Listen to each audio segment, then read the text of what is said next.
almost 3 months since one of the most devastating earthquakes in history hit the island nation of Haiti.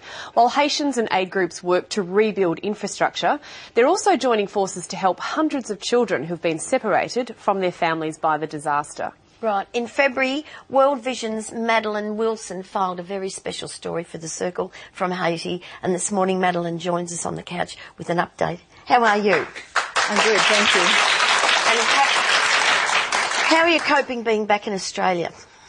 Okay, I've been back just over a month now, so... And you were a month in Haiti? I was a month in Haiti, yeah. So it's taken a while to sort of... You really have to take your time to readjust back to the surroundings here, because it's a completely different world. It is. It's like black and white, is it? Absolutely. It must be from the devastation, and then you come here and we've got so much. Yeah, and the scale of it over there is just so enormous. It's even hard to fathom now being back here, even though I was there for a month.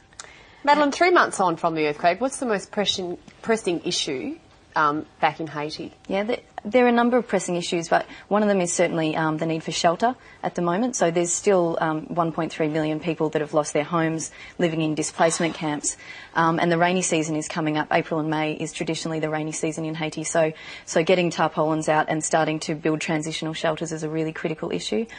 Is that stuff still coming in? Absolutely, yep. Right. Yep. So is disease a problem there with the rain as well? It potentially will be, yep, breakout of disease. So there's a lot of work going on in the camps to ensure that there's proper drainage systems in place. There's, like, for example, World Vision has a Cash for Work program where people in the camps are actually working to set up the drainage systems. Oh, right. Now, you've got over 100,000 displaced children, and you have only placed 5 of those with families or relatives.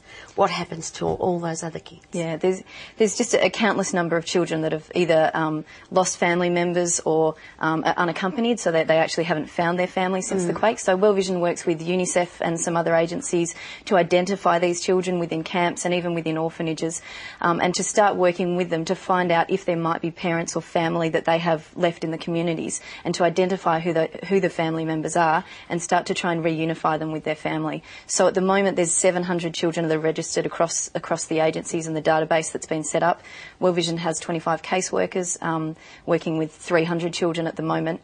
We've identified 12 families, and so far only 5 have been reunified. The process, it takes a long time. And then there's all those other little children. What's the best possible situation other than you've got all of these people that, as you said, over 1 million that don't have homes? So I imagine the number of families that can take these kids on is probably limited. Yep. From your perspective, what would you prefer? Would you prefer them to stay in Haiti rather than be adopted by, say, another country? The best case initially, and especially in the emergency phase, is to really try and do the best we can, almost do detective work to find out family, friends, neighbours, and keep them within the communities. So if there are no family existing, if it does get to that, to see if there's almost options for sort of foster care and community care, because the children are, they experienced an incredibly traumatising event, and to actually take them out of that and out of the community and the context that experienced that with them will mean that it will be very challenging for them to recover from that. So preference initially is to place them with family if possible, but then keep them in country in the communities that they're from. And what about if people are watching this, or obviously right around Australia, they can donate money? Would you like people to be volunteering if they could, even for a month over in Haiti? Volunteering is pretty challenging. There's different volunteer networks. So through World Vision, we don't facilitate volunteers, but there are volunteer organisations that you can look up and potentially go and volunteer. I'm not entirely sure what sort of work is available for volunteers, but definitely through organisations like World Vision, certainly keeping an eye on the news, because you don't hear so much about Haiti anymore.